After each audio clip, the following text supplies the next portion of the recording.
In 1904, 4 moose were brought to Newfoundland, 2 males and 2 females. The idea was simple: let them live, let them reproduce, and there will be something to hunt. By that time, there were no wolves left on the island, nor any other large predators. No one was worried.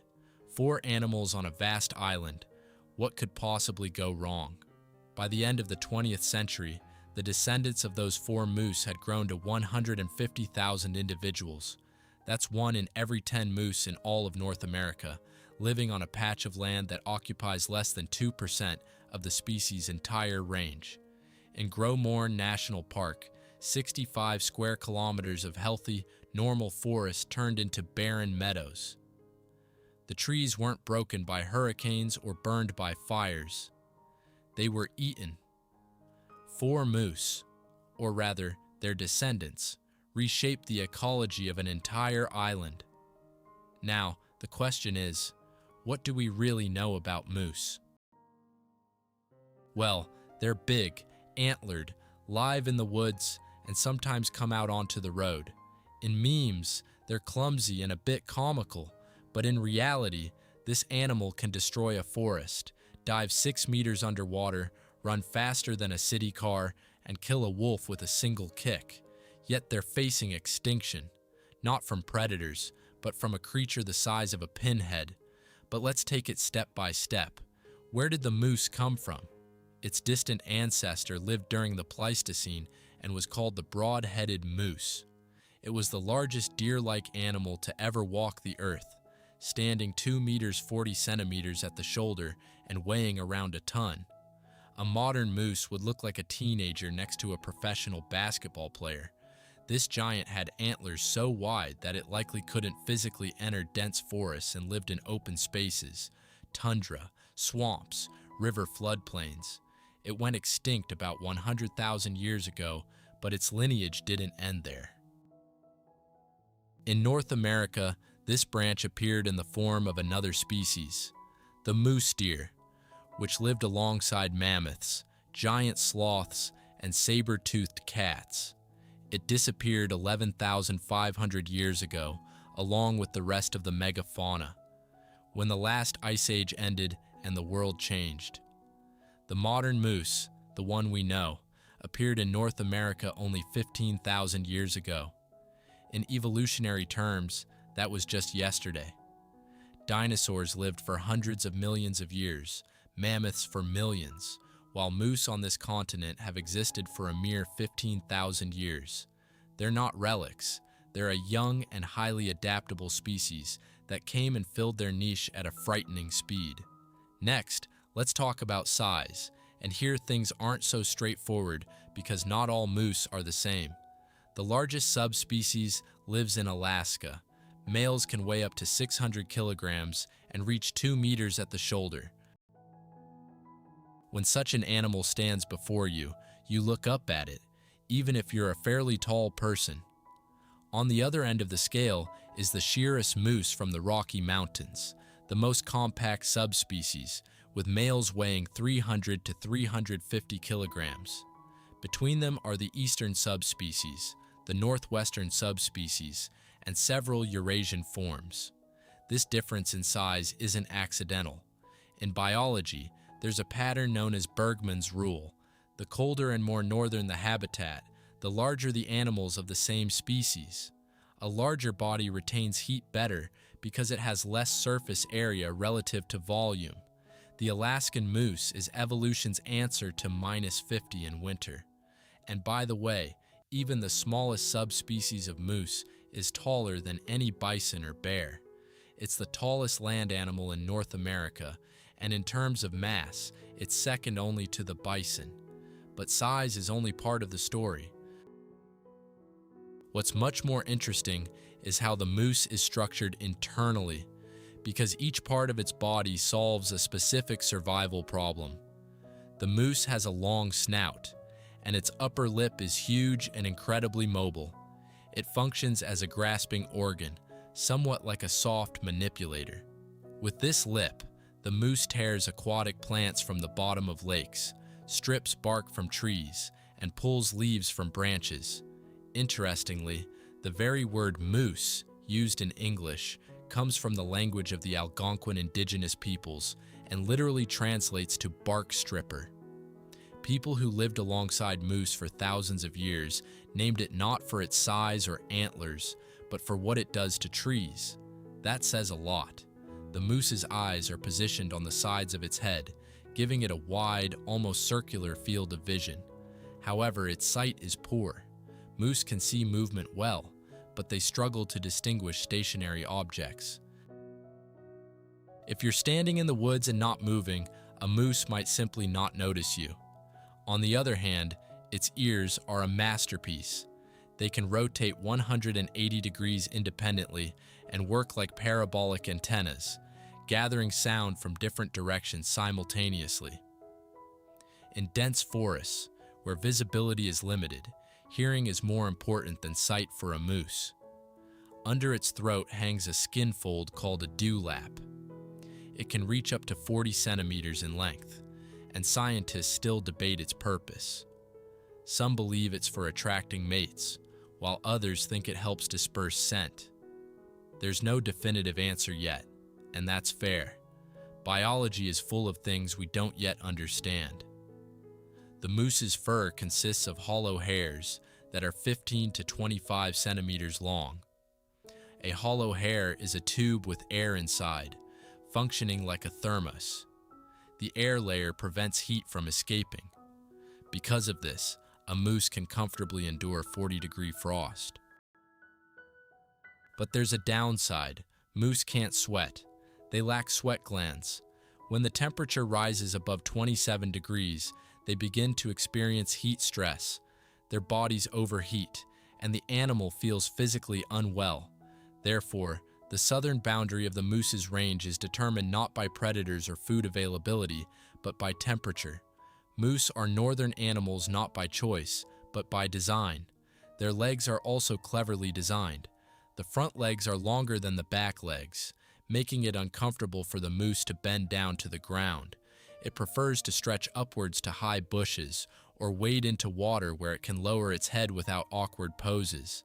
The hooves spread apart when walking on soft ground, increasing the surface area of support and acting like built-in snowshoes. A moose can traverse swamps or deep snow where a horse would get stuck. And finally, the antlers.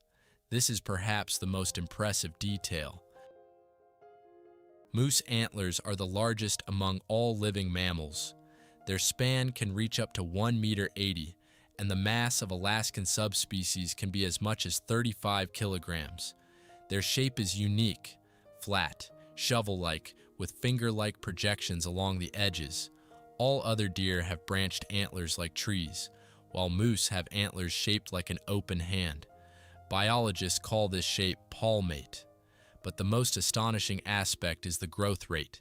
Moose antlers grow at a rate of up to 2 centimeters per day, making them the fastest growing bone tissue among all mammals on the planet. During growth, they're covered with soft skin rich in blood vessels, known as velvet. By autumn, the velvet dies off, and the moose rubs it against trees, turning the antlers into solid weapons. After the breeding season, the antlers are shed, and the entire cycle begins anew. And there's one detail that sounds almost unbelievable. To grow these antlers, a moose's body requires an enormous amount of calcium and phosphorus, so much that it runs short on food, and the body starts to draw minerals from its own skeleton. The bones of the male temporarily lose density, becoming more fragile while the antlers grow. After shedding the antlers, the body replenishes the losses. Each year, a moose sacrifices the strength of its skeleton for weapons it only carries for a few months before discarding. That's the moose. Not a comical antlered oaf from cartoons, but a creature shaped by evolution for cold, water, snow, and the harsh vegetation of northern forests. If someone told you that a 600-kilogram animal can dive to a depth of 6 meters and hold its breath for nearly a minute, you'd probably think of a seal or a sea lion. But no, it's a moose. It swims at speeds of up to 10 kilometers per hour, easily crossing wide rivers and lakes, and feeds underwater, eating water lilies, pond weeds, and aquatic horsetails. Calves start swimming within days of birth, and this isn't optional. It's a necessity because in summer, water for moose serves as a dining room, air conditioner, and refuge from insects. Speaking of insects, that's a whole different story. We already know that moose can't sweat. They lack sweat glands, and their bodies overheat even at relatively low temperatures. Now add to that mosquitoes and deer flies, which swarm over swamps and lakes by the millions in summer. For an animal that can't cool down in the air and is covered in thick fur made of hollow hairs, each bite adds extra stress to an already overheated body. That's why moose spend a huge part of their summer days in the water, not because they enjoy swimming, but because on land, they literally can't breathe from the heat and bloodsuckers. How a moose eats is where the key lies to why it can devastate forests. Moose aren't just herbivores. They feed on branches, bark, shoots, and aquatic plants. An adult can consume up to 30 kilograms of food in a day. And here's the important part. Moose especially love young trees that grow after logging, forest fires, and windfalls. A disturbed forest is like a buffet for them. Young, tender shoots are everywhere, fresh growth that's easy to strip with that very mobile upper lip. And here's the trap that ecologists call feedback. The forest is disturbed. The moose gets food. The moose eats all the young growth. The forest can't recover. The area remains open. The moose continues to eat it. The cycle is complete. That's how the so-called moose meadows appeared in Gros Morne National Park in Newfoundland, areas where mature forests once stood. But now there's nothing because every young shoot is eaten before it can grow taller than knee-high. Another habit of moose that creates problems for humans is their craving for salt. Moose regularly visit natural salt licks, places with high mineral content in the soil. In spring, when the snow melts and the salt spread on the roads and winter washes away, moose start coming out onto highways to lick the pavement, right in the middle of the road, at night, in the fog. Few people know about their speed, and that's a shame. Over short distances, a moose can accelerate to 56 kilometers per hour. That's faster than the speed limit in most cities. A 600-kilogram animal charging at the speed of a car is impressive in itself, but moose can also fight. Their front hooves are sharp and serve as cutting weapons. A kick from a front leg can break a predator's ribs or send it flying several meters away. A cow moose with a calf is especially dangerous. She doesn't bluff or warn. She attacks immediately and does so quickly. If you see a moose and notice that the hair on its neck is raised and its ears are pinned back, that's not curiosity or nervousness. It's the last signal before an attack. The main advice from biologists who work with moose: don't try to run away, because the moose is faster than you. Take cover behind a thick tree and wait for it to leave. The breeding season for moose is September and October, and during this time, males behave as if their self-preservation instinct has completely shut down. This, by the way, isn't far from the truth. During the rut, a male stops eating, sometimes for up to 2 weeks. Its sense of smell is recalibrated to find a female, and everything else ceases to exist. Everything else takes a back seat. Food, caution, sense of danger. Males emit a low, guttural roar that can be heard half a kilometer away. Females respond with a long howl. And when two males meet and neither backs down, a fight begins. Their antlers clash, and this isn't a ritual touch. It's the full force of two bodies weighing several hundred kilograms each. Sometimes the antlers lock together so tightly that the males can't separate. They're later found together, locked by their antlers, already dead, both of them. After the rut, life goes on, for those who survived. Pregnancy lasts about 8 months, and 1 or 2 calves are born, each weighing around 14 kilograms. Within 5 days of birth, a calf can already run faster than an adult human. But even such a swift start doesn't guarantee survival. Up to half of all calves don't live to see their first birthday. And now, the most unexpected part of this whole story. The main enemy of the moose isn't a bear or a wolf. It's a creature you wouldn't see without a magnifying glass. The winter tick, a tiny parasite the size of a sesame seed that attaches itself to a moose in autumn and sucks its blood all winter long. One tick is nothing. But a single moose can host up to 70 to 100,000 ticks at once. 100,000 on one animal. This isn't a typo or exaggeration, it's data from field studies. The moose feels the ticks and tries to get rid of them. It rubs against tree trunks, scrapes its skin on branches, and rubs its fur off down to the skin.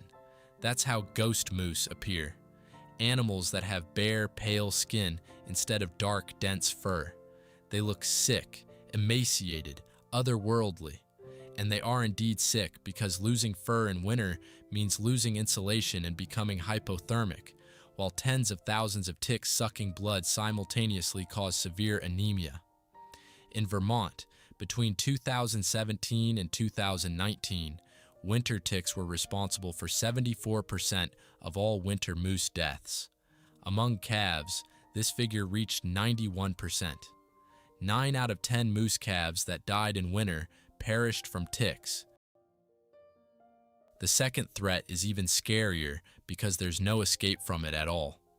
The brainworm, a parasitic nematode that lives in the meninges of white-tailed deer. It doesn't harm the deer. They've coexisted with it for thousands of years of mutual evolution. But the moose is an accidental host. It swallows an infected slug along with grass. The worm migrates to its brain and begins to destroy nerve tissue.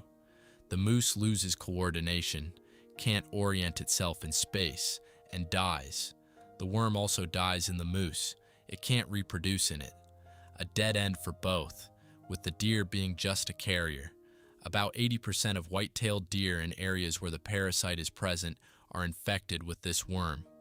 Here the story becomes quite grim because both of these threats, ticks and brainworms, are directly linked to how the climate is changing. The winter tick lays its eggs in autumn, and they need to fall on snow and freeze. If the snow is already melted by the time of laying, the eggs survive, and the next year there are more ticks. Short winters mean more ticks. It's simple arithmetic. With the brainworm, the logic is similar but from the other end. The white-tailed deer is a southern animal. It has always lived south of the moose on the map. But as winters become milder, deer are moving north into areas that were previously too cold for them. And they bring the parasite with them, to places where moose have never encountered it and have no immunity against it. The result is already visible. In New Hampshire, the moose population has decreased from 7,000 to 8,000 in the late 90s to 3,000 to 4,000 now. In Minnesota, moose hunting has been suspended indefinitely. In Vermont, the population has halved in 15 years. And it's not that moose are being hunted down or that they have nowhere to live. It's that the world for which the moose was designed by evolution is ceasing to exist. It can't sweat. Its insulated fur and internal heat from digestion overheat it, even at 14 to 24 degrees. It has no defenses against parasites that previously couldn't reach its territory. Moose have survived glacial periods. They lived alongside mammoths. They withstood wolves, bears, and thousands of years of hunting. But a tick the size of a pinhead and a worm that can't even be seen without a microscope have proven to be more dangerous than any predator. Every year in the Canadian province of Newfoundland and Labrador, there are about 600 collisions between cars and moose. 600, not over a decade or 5 years, but in 1 year. And that's just on one island. On a larger scale, across all of North America, Scandinavia, and Russia, moose are the most dangerous animals for drivers. And it's not due to aggression, but physics. Moose stand on long legs, and their center of gravity is high, When a car traveling at speed collides with a moose, the bumper clips the legs, and the body weighing between 300 and 600 kilograms flies into the windshield and onto the roof. Airbags deploy, but they're designed for frontal impacts, and here the impact comes from above. Crumple zones don't help either. They're designed for collisions with another vehicle or an obstacle ahead, not for half a ton of live weight falling onto the cabin. The consequences are closer to a collapse than a regular accident. In New Brunswick, all new highways are built with moose barriers, high fences along the road that prevent animals from entering the roadway.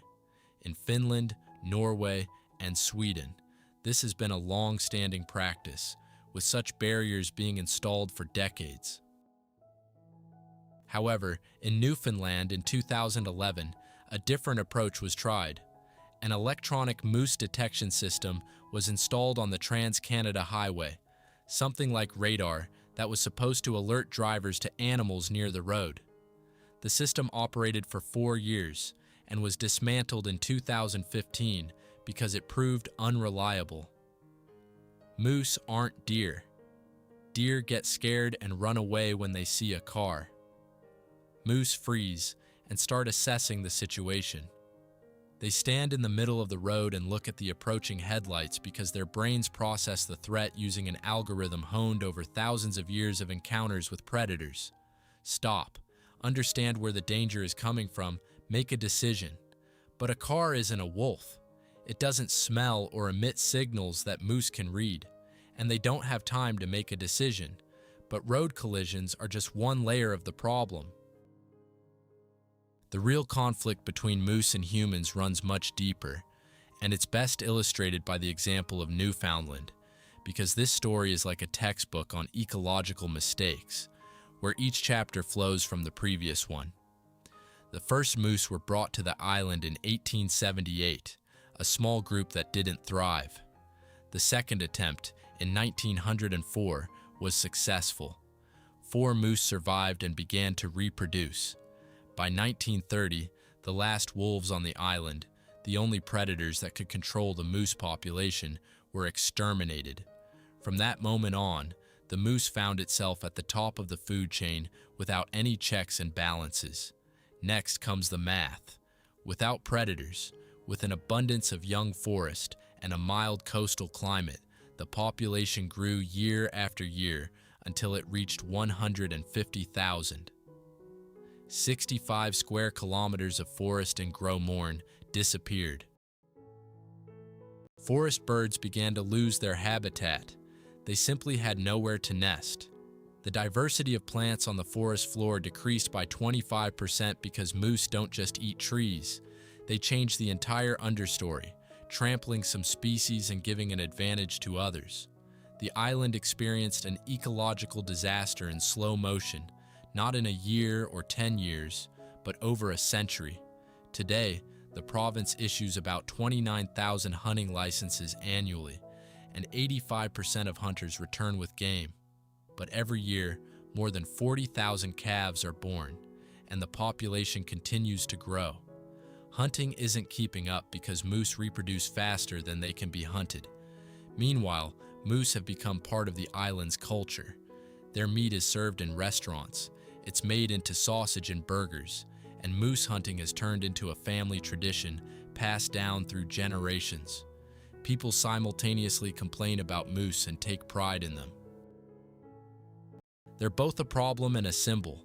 There's one contrasting story that shows how the same situation looks completely different when there's one variable in the equation that isn't present in Newfoundland. On Isle Royale, between the United States and Canada, there's a small island cut off from the mainland. Since 1958, it has been the site of the longest continuous study of predator-prey relationships in the world. Scientists observe wolves and moose sharing this island. When the wolf population on Isle Royale collapsed due to inbreeding, there were too few wolves and they began to interbreed, losing genetic diversity. The moose immediately reproduced and began to destroy the balsam fir, the island's main tree. The forest began to thin, the understory disappeared, and the soil was exposed. This was a miniature version of what happened in Newfoundland, only on a small patch where everything is visible at a glance. Then scientists decided to introduce new wolves from the mainland to the island, and when the wolves returned, balance began to be restored. The moose population decreased, young trees had a chance to grow, and the forest began to heal the gaps. The conclusion is simple. A moose without control can destroy the environment in which it lives. And a predator isn't the enemy of the forest, it's a necessary part of it. A wolf doesn't destroy a moose. A wolf saves the forest from a moose, and the forest saves the moose from itself, because without the forest, the moose is doomed too. But even if we solve the predator problem and learn to manage their numbers, there remains a question for which no one has a good answer yet. Climate. The moose's range is slowly but noticeably shifting northward. Southern populations are dwindling from overheating, from ticks, from brainworms. The northern populations are holding on for now, but parasites that previously couldn't survive in those latitudes are already reaching them. Scientists studying this issue say plainly, what's happening to moose in Vermont, New Hampshire, and Minnesota is not an anomaly, it's a trend. Conditions favorable for winter ticks are intensifying each year, and sooner or later, the same will begin to happen further north. The moose ceases to be just an animal. It becomes an indicator. Where moose disappear, forests stop functioning properly, not because the moose is magical, but because it's a key link in the chain.